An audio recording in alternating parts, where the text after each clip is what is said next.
Russia ഉക്രൈനിൽ പ്രതികാരം ചെയ്യാൻ തുടങ്ങിയിട്ടുണ്ട്. റഷ്യയുടെ എയർബേസിൽ ഉക്രൈൻ ചെയ്ത ഡ്രോൺ സ്ട്രൈക്കിന് വളരെ മോശമായ രീതിയിൽ തന്നെ റഷ്യ അവർക്കൊരു മറുപടി നൽകി എന്ന രീതിയിൽ വാർത്തകളൊക്കെ നമുക്ക് കാണാൻ കഴിയുന്നുണ്ട്. പക്ഷേ നിങ്ങളെല്ലാവരോടും ഞാൻ പറയാൻ ആഗ്രഹിക്കുന്ന ഒരു കാര്യം, ഇത് റഷ്യയുടെ ഒരു റിവഞ്ച് സ്ട്രൈക്ക് അല്ല.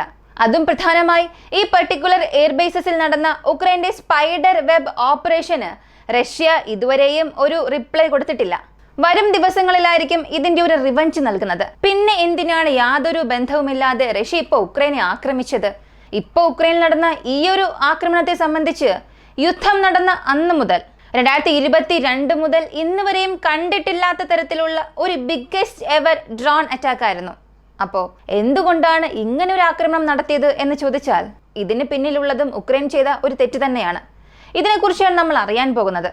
പ്രധാനമായും ഈ ആക്രമണത്തിൽ റഷ്യ ചെയ്തൊരു കാര്യം, ഉക്രൈന്റെ ഒരു കമാൻഡ് യൂണിറ്റിൽ കാർഖീവിലുള്ള കമാൻഡ് സെന്ററിൽ 3 ഗ്ലൈഡ് ബോംബ്സ് ഒന്നിന് പുറകെ ഒന്നായി തുടർന്ന് വെറും 10 മിനിറ്റ് ഗ്യാപ്പിൽ ആക്രമിച്ചിട്ടുണ്ട്.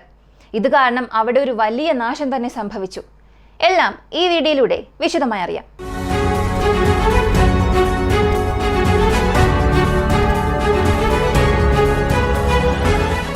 റഷ്യയ്ക്കുള്ളിലേക്ക് കടന്ന് ഉക്രൈൻ ഒരു സ്പൈഡർ വെബ് ഓപ്പറേഷൻ ചെയ്തു. ആ ഡ്രോൺസ് ഉപയോഗിച്ചു എയർബേസിനെ ആക്രമിച്ചതിനു ശേഷം ഉക്രൈന്റെ ഒരുപാട് വാർ ബ്ലോഗേഴ്സ് ക്ലെയിം ചെയ്തിരുന്നത് ഞങ്ങൾ ഉക്രൈനെ ആക്രമിച്ചു, ഇതിനു ശേഷവും റഷ്യ ഒരു പ്രതികാരം വീട്ടാൻ വരികയാണെങ്കിൽ അതിനും ഉചിതമായ മറുപടി നൽകാൻ ഞങ്ങൾക്കറിയാം.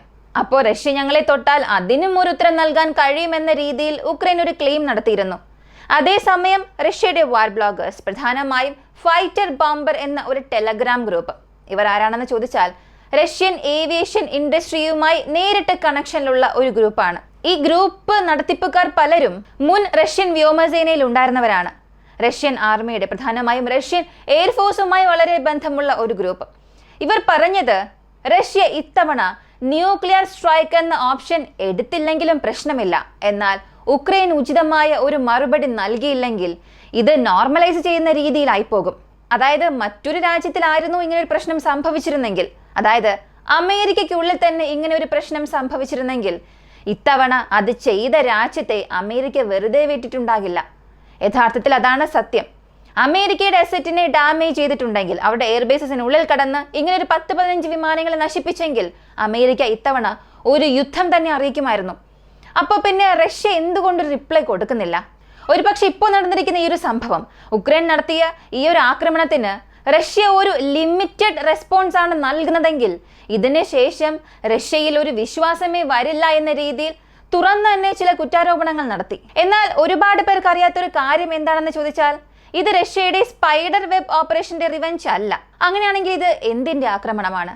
അങ്ങനെ ഉക്രൈൻ എന്താണ് ചെയ്തത്? ഈ അറ്റാക്കിൽ എന്തൊക്കെ നഷ്ടം സംഭവിച്ചു എന്നുള്ളതൊക്കെ ഒരു വലിയ ലിസ്റ്റായി തന്നെ കാണാം. ഈ സംഭവം, ഇങ്ങനെ ഒരു അറ്റാക്ക് നടത്തുന്നതിന് കാരണം വെള്ളിയാഴ്ച രാവിലെ മുതൽ റഷ്യ സ്ട്രൈക്ക് ചെയ്യാൻ ആരംഭിച്ചു. അതിനു മുൻപ് വ്യാഴാഴ്ച രാത്രി ഉക്രൈൻ ഒരു കാര്യം റഷ്യയ്ക്കുള്ളിൽ ചെയ്യുന്നു. അവർ ആഭ്യന്തരമായി നിർമ്മിച്ച ഡ്രോൺ ഉപയോഗിച്ച്, എല്ലാം 1 വേ സൂയിസൈഡ് ഡ്രോൺസ് ആണ്, ഇതുപയോഗിച്ച് ബ്രയാൻസ്കിനെയും കേഴ്സ്കിനെയും ലക്ഷ്യം വയ്ക്കുന്നു.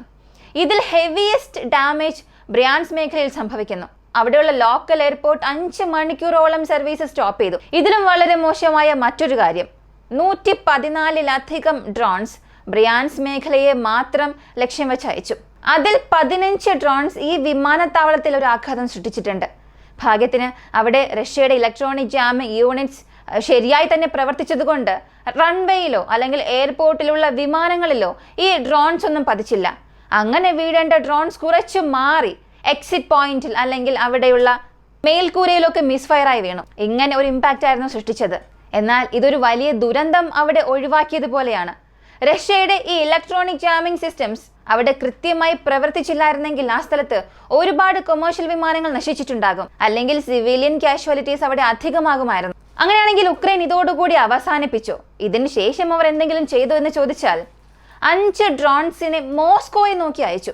മോസ്കോയുടെ ഔട്ടേൺസ്കേഴ്സിൽ വെച്ച് 20 കിലോമീറ്റർ ദൂരത്തിൽ വെച്ച് റഷ്യ ഇതുപോലെ അവിടെ ഇലക്ട്രോണിക് ജാമിംഗ് വഴി അതിനെ ഡൗൺ ചെയ്തിട്ടുണ്ട്. ഇത് എത്ര വലിയ പ്രൊവോക്കേഷൻസ് ആണെന്ന് അറിയണ്ടേ? സിവിലിയൻ എയർപോർട്ടിനെ ആക്രമിച്ചത് ഒരു വശത്ത്, മറുവശത്ത് തലസ്ഥാനത്തിനുള്ളിലേക്ക് ഡ്രോൺസ് അയക്കുക. ഇങ്ങനെ പ്രധാനപ്പെട്ട 2 കാര്യങ്ങൾ ഉക്രൈൻ ചെയ്യുകയുണ്ടായി. അതിന് പകരം കൊടുക്കുന്ന രീതിയിലാണ് ഈ ഒരു വലിയ ഡ്രോൺ മിസൈൽ സ്ട്രൈക്ക് റഷ്യ ഇപ്പോൾ ചെയ്ത് അവസാനിപ്പിച്ചത്. റെക്കോർഡ് നമ്പർ ഓഫ് ഡ്രോൺസ് ആണ് അകത്തേക്ക് പോയിട്ടുള്ളത്. ഏകദേശം 450-ലധികം ഡ്രോൺസ്, 45-ലധികം ക്രൂയിസ് മിസൈൽസ്, വീണ്ടും ചില ഷോർട്ട് റേഞ്ച് ബാലിസ്റ്റിക് മിസൈൽസ്, ഇങ്ങനെ ഏകദേശം 500 മുതൽ 560 പ്രൊജക്ടൈൽസ് ഉക്രൈനിൽ റഷ്യ വിക്ഷേപിച്ചു. ഇതിൽ ഈ 450 ഡ്രോൺസ് എന്ന ഒരു സംഖ്യ എന്നത് ഇതുവരെയും ഉണ്ടായ ആക്രമണത്തിൽ ഒരു ഹയസ്റ്റ് നമ്പർ ഓഫ് ഡ്രോൺസ് ആണ്. അതുമാത്രമല്ല, ഈ ക്രൂയിസ് മിസൈൽസിനെ സംബന്ധിച്ചിടത്തോളം ഇതിന്റെ നമ്പർ എപ്പോഴത്തെയും പോലെയാണ്. റഷ്യ സാധാരണ ഒരു ബിഗ്ഗസ്റ്റ് അറ്റാക്ക് ഒക്കെ നടത്തിയാൽ അതിൽ 50-60 മിസൈൽസോളം റഷ്യ ഉപയോഗിക്കും. ഇവിടെ ഈ ഡ്രോൺ കൂടുതലായി ഉപയോഗിച്ചിട്ടുണ്ട്. റഷ്യയുടെ സ്പെഷ്യൽ മിലിറ്ററി ഓപ്പറേഷനിൽ ഇതൊരു വലിയ നമ്പറായി തന്നെ മാറിയിട്ടുണ്ട്. ഈ 45 മിസൈൽസിൽ 35 മിസൈൽസ് ഞങ്ങൾ ഡിഫൻഡ് ചെയ്തു എന്ന് സെലൻസ്കി ഒരു ക്ലെയിം നടത്തി. പക്ഷേ അതിന്റെ ഇമ്പാക്റ്റ് പോയിന്റ്സ് ഇവർ പറയുന്ന ഈ ഡാറ്റയുമായി ഒട്ടും തന്നെ മാച്ച് ആകുന്നില്ല. ഇതിന് 2 ഉദാഹരണങ്ങൾ പറയാൻ സാധിക്കും. ഒന്നാമത്തേത് കേഴ്സൺ പ്രദേശത്ത് നടന്ന അറ്റാക്ക് ആയിരുന്നു. കേഴ്സൺ പ്രദേശത്ത് മൊത്തം 18 സ്ഥലങ്ങളിൽ റഷ്യയുടെ മിസൈൽസ് അതിന്റെ സ്വാധീനം ചെലുത്തിയിട്ടുണ്ട്. മാത്രമല്ല, ഈ 18-ൽ 11 സ്ഥലങ്ങൾ ആർമി കമാൻഡ് പോസ്റ്റേഴ്സ് ആണ്. ഫ്രണ്ട് ലൈന് അടുത്തുള്ള പ്രധാനപ്പെട്ട ഓപ്പറേഷണൽ യൂണിറ്റ്സ് ആണ്. ഇതിൽ 11 യൂണിറ്റ്സിനെ ഒറ്റ ദിവസത്തിൽ നശിപ്പിച്ചു. കാർഖീവിൽ കൂടുതലായ ക്രൂയിസ് മിസൈൽസ് അറ്റാക്കാണ് സംഭവിച്ചത്. കാരണം റഷ്യ അടുത്ത് കാർഖീവിലാണ് കോൺസെൻട്രേറ്റ് ചെയ്യാൻ തുടങ്ങിയത്. ഉക്രൈന്റെ 4 പ്രവിശ്യ ഇതിനകം തന്നെ റഷ്യ നിയന്ത്രിക്കുന്നുണ്ട്, റഷ്യയുടെ കൈകളിലാണ്. അതായത് ഒരു 70 മുതൽ 80% വരെയും റഷ്യൻ നിയന്ത്രണത്തിലാണ്. അങ്ങനെയുള്ളപ്പോൾ 5ാമത്തെ പ്രവിശ്യയായി കാർഖീവിനെ ലക്ഷ്യം വെക്കാൻ തുടങ്ങിയിട്ടുണ്ട്. ഒരു പക്ഷേ വീണ്ടും ഉക്രൈൻ ഒരു എസ്കലേഷൻ ചെയ്യുകയാണെങ്കിൽ റഷ്യ അവിടെ ചെയ്യുന്ന പ്രവർത്തനങ്ങളെല്ലാം അവരുടെ ഡിഫൻസീവ് യൂണിറ്റ്സിനെ ന്യൂട്രലൈസ് ചെയ്യുന്ന രീതിയിലായിരിക്കും. ഇതിപ്പോൾ പറയാൻ കാരണം ഇതേ കാർഖീവിൽ വെച്ചാണ് കമാൻഡ് യൂണിറ്റും അതിന്റെ ഓപ്പറേഷനിലായിരുന്ന മറ്റൊരു പാട്രിയോട്ട് യൂണിറ്റിനെയും നശിപ്പിച്ചതായി പറഞ്ഞത്. കോപ്പിറൈറ്റ് പ്രശ്നമൊന്നും ഇല്ലെങ്കിൽ ഈ ഒരു വീഡിയോ അവസാനമായി ഞാൻ കാണിക്കാം. ആ വീഡിയോ കാണുമ്പോൾ മനസ്സിലാക്കാൻ കഴിയും.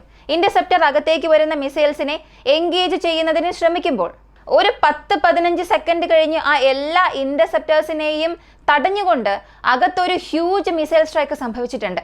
ഒരു പക്ഷേ ഇതിൽ 1-2 ലോഞ്ചേഴ്സ് നശിപ്പിക്കപ്പെട്ടിട്ടുണ്ടാകാം. പക്ഷെ പൂർണ്ണമായും ആ ഒരു യൂണിറ്റിന് നശിപ്പിക്കാൻ സാധിച്ചിട്ടില്ല. 1-2 ലോഞ്ചർ നശിപ്പിക്കപ്പെട്ടിട്ടുണ്ടാകാം. ഈ കമാൻഡ് യൂണിറ്റിൽ സംഭവിച്ച സ്ട്രൈക്കിനെ സംബന്ധിച്ചിടത്തോളം റഷ്യ ക്രൂയിസ് മിസൈൽസ് ഉപയോഗിച്ചിട്ടില്ല.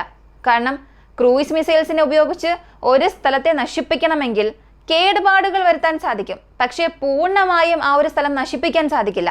ഇപ്പൊ ഇന്ത്യ പാകിസ്ഥാൻ പ്രശ്നത്തിൽ പോലും നമ്മുടെ മിസൈൽസ് ഉപയോഗിച്ച് നമ്മളൊരു സ്ഥലത്തെ ആക്രമിച്ചു. ഇപ്പോൾ ഒരു വലിയ കോംപ്ലക്സ് ആണെങ്കിൽ അവിടെ ഒരു പ്രത്യേക ഏരിയ മാത്രമേ നശിപ്പിക്കാൻ സാധിക്കൂ. ഒരു ഹാങ്ങറിനെ ആക്രമിക്കണമെങ്കിൽ ആ ഹാങ്ങറിനെ നമുക്കൊന്ന് നശിപ്പിക്കാൻ കഴിയും. പക്ഷെ ആ ഹാങ്ങർ യൂണിറ്റ് ഉണ്ടാകുമല്ലോ, തൊട്ടടുത്ത് തന്നെ 2-3 യൂണിറ്റ് ഉണ്ടാകും. അതിനെ ഒന്നും നശിപ്പിക്കാൻ സാധിക്കില്ല. എന്നാൽ അതിനെ നശിപ്പിക്കണമെങ്കിൽ നമുക്ക് ഗ്ലൈഡ് ബോംബ്സ് ആവശ്യമാണ്. മിസൈൽസിനും ബോംബുകൾക്കും ധാരാളം വ്യത്യാസമുണ്ട്. മിസൈൽസിനേക്കാൾ ബോംബുകൾ എന്നത് ഭാരം കൂടുതലായിരിക്കും. ഇതാണ് ഗ്ലൈഡ് ബോംബ്സിലെ കിറ്റിൽ സെറ്റ് ചെയ്ത് വെച്ചിരിക്കുന്നത്.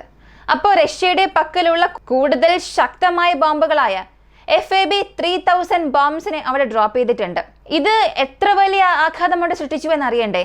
ഒരു ബോംബ് താഴെ വീണാൽ തന്നെ ഒരു ബിൽഡിങ്ങിനെ ചെന്ന് ആക്രമിക്കണം. അല്ലെങ്കിൽ ഓപ്പൺ ഗ്രൗണ്ടിൽ ഒരു ബോംബ് വീഴുകയാണെങ്കിൽ കുറഞ്ഞത് 6-7 മീറ്ററോളം ഒരു വലിയ ഗർത്തം അവിടെ സൃഷ്ടിക്കും. ഇതിന്റെ വീതി 10 മീറ്ററിലും അധികമായിരിക്കും. പക്ഷേ ഈ കമാൻഡ് യൂണിറ്റിനെ ആക്രമിക്കാനായി റഷ്യ 3 ഗ്ലൈഡ് ബോംബ്സ് വെറും 10 മിനിറ്റ് ഗ്യാപ്പിൽ തുടരെ അയച്ചു. അതും ആ ഒരു പൊസിഷനെ നോക്കി മാത്രം ആക്രമിച്ചു.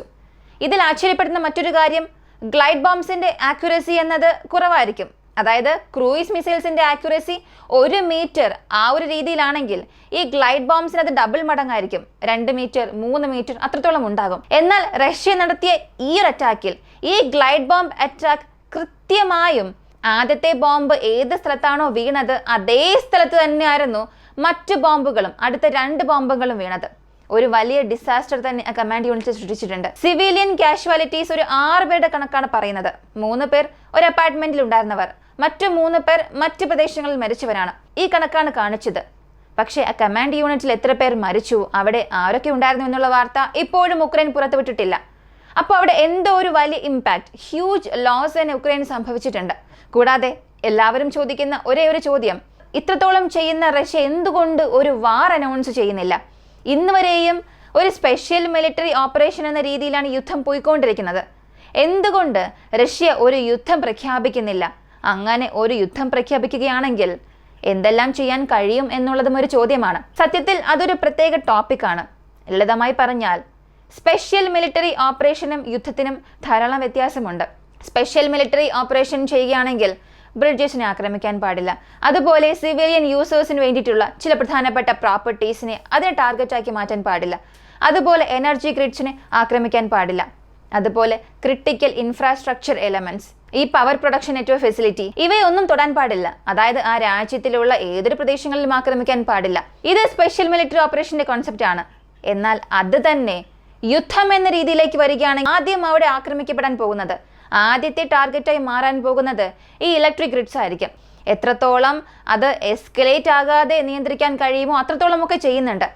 പക്ഷേ റഷ്യയ്ക്കുള്ളിലും ഒരുപാട് കുറ്റാരോപണങ്ങൾ ഇതിനു പുറകെ വരുന്നുണ്ട്. എന്തിനു വേണ്ടിയാണ് റഷ്യ ഇങ്ങനെയൊക്കെ ചെയ്യുന്നത്? ഒരു യുദ്ധം പ്രഖ്യാപിക്കുകയാണെങ്കിൽ അത് നമുക്കൊരു നേട്ടമായി തന്നെയല്ലേ മാറുക? നിങ്ങൾക്ക് എന്തുകൊണ്ടൊരു യുദ്ധം പ്രഖ്യാപിക്കാൻ കഴിയുന്നില്ല എന്ന സ്വരം റഷ്യയ്ക്കുള്ളിൽ നിന്ന് തന്നെ ഉയരാൻ തുടങ്ങിയിട്ടുണ്ട്. ഇതിന് പുറകുള്ള കാരണങ്ങൾ എന്താണെന്ന് ഒരുപക്ഷെ നിങ്ങൾക്ക് അറിയാമായിരിക്കും. നിങ്ങളുടെ ഐഡിയാസ് കമന്റിൽ പറയുക. എന്തുകൊണ്ട് റഷ്യയെ കൊണ്ട് സ്പെഷ്യൽ മിലിറ്ററി ഓപ്പറേഷൻ എന്നതിനെ ഒരു വാറാക്കി മാറ്റാൻ പറ്റുന്നില്ല? ഇതിന് പുറകിൽ ഒരുപാട് പ്രശ്നങ്ങളുണ്ട്. ഇതിനെക്കുറിച്ചൊക്കെ നമുക്കൊരു പ്രത്യേക വീഡിയോയിൽ സംസാരിക്കാം. അതിനു മുൻപ് നിങ്ങൾ ഇതിനെക്കുറിച്ച് എന്ത് കരുതുന്നു എന്നുള്ളത് കമന്റിൽ പറയുക. കൂടുതൽ അപ്ഡേറ്റ്സിനായി വോയിസ് ഓഫ് വിക്കി എന്ന നമ്മുടെ ചാനൽ സബ്സ്ക്രൈബ് ചെയ്യുക. മറ്റൊരു വീഡിയോയുമായി വീണ്ടും കാണാം.